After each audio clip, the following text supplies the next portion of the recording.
यह क्या? मैं तो सोचता था कि पृथ्वी बलवानों से बड़ी बुरी है। यही सोच करके मैंने यह प्रण किया था कि कोई बलवान राजा आकर के धनुष का भंजन करेगा, उसी के साथ मैं अपनी पुत्री का व्यवहार करूंगा। लेकिन सब राजा धनुष तोड़ने में असमर्थ रहे। इससे यह परिचय मिलता है कि धरती पर कोई वीर रहा ही नहीं। क्या करूं? यदि ऐसा मुझे विदित होता तो कदापि ऐसा प्रण नहीं करता। ये प्रण को तोड़ता हूँ तो मेरा अपयश होगा, और धनुष किसी से नहीं टूटा तो पुत्री सीता को कुंवारी ही रहना पड़ेगा आजीवन। हे देश देश के राजाओं, मैं किसे कहूं बलशाली है, मुझको तो ये वीरों से रहित हो चुकी है। क्या करें? पुत्री को कुंवारी ही रहना पड़ेगा। ये प्रण करके मैंने बड़ी मूर्खता की, मुझे बड़ा पश्चाताप हो रहा है।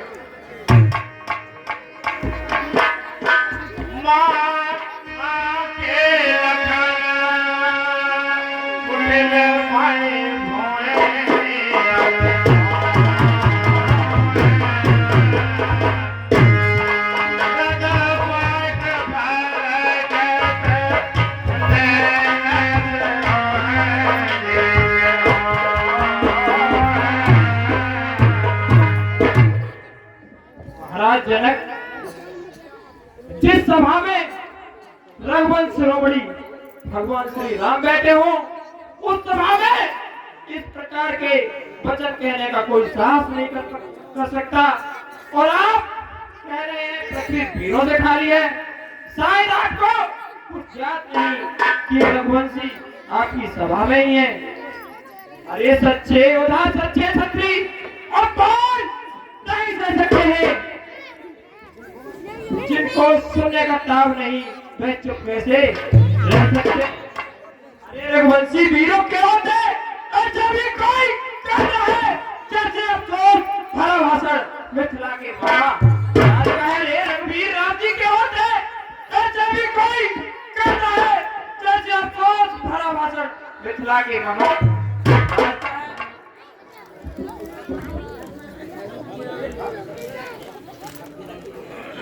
रघुवीर राम जी के होते अंचित वाणी कह डाली है, ऐसा पंच से लगते हैं पृथ्वी वीरों से खाली। मैं दृढ़ता पूर्वक कहता हूँ, अरे मैं दृढ़ता पूर्वक कहता हूँ, यह बलवानों की जिस दिन बलवान नहीं होंगे उस रोज न होगी।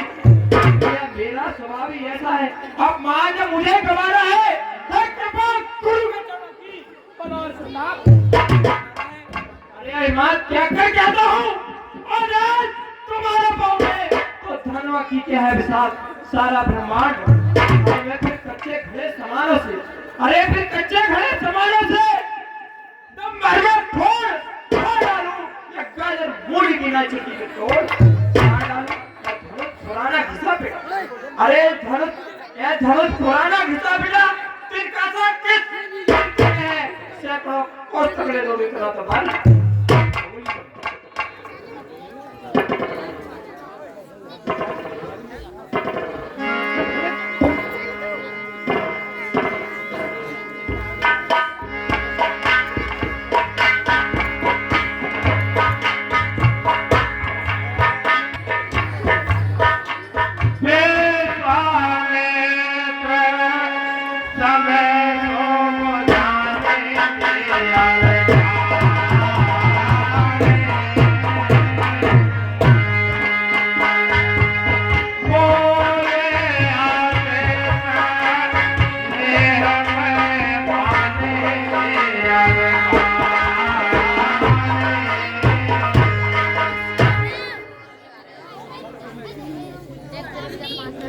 हर साल ये दानदाता की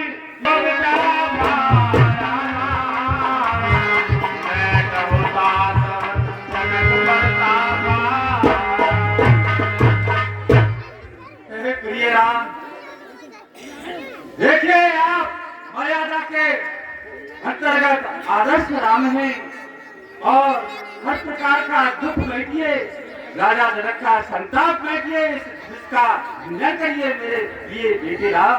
आइए से धनुष को तोड़िए, जिससे कि जनकपुर हर प्रकार से निश्चिंत होकर हर प्रकार का ग्रस्त और बेटी सीता का स्वयंवर अच्छी प्रकार से हो। आइए और धनुष को तोड़िए। हे सखी, कहिए महारानी जी। देखो बाबा विश्वामित्र भी हमारा अपमान करने में लगे हैं, इन्हें भी कोई नहीं समझाता।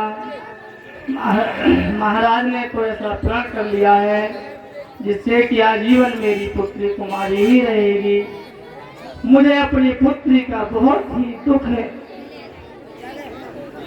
हे सखी, और हे सखी समेरा राजा को और कोई नहीं समझाता है, और यह बालक हथे से योग्य कहाँ जो मन से तोड़ने जाता है।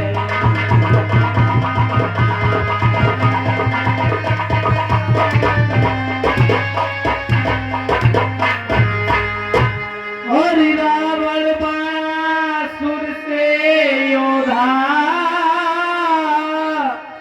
और हारे हैं चापो उठाने में, और हारे हैं चापो उठाने में। अब समय करते हो बच्चों का खेली खिलाने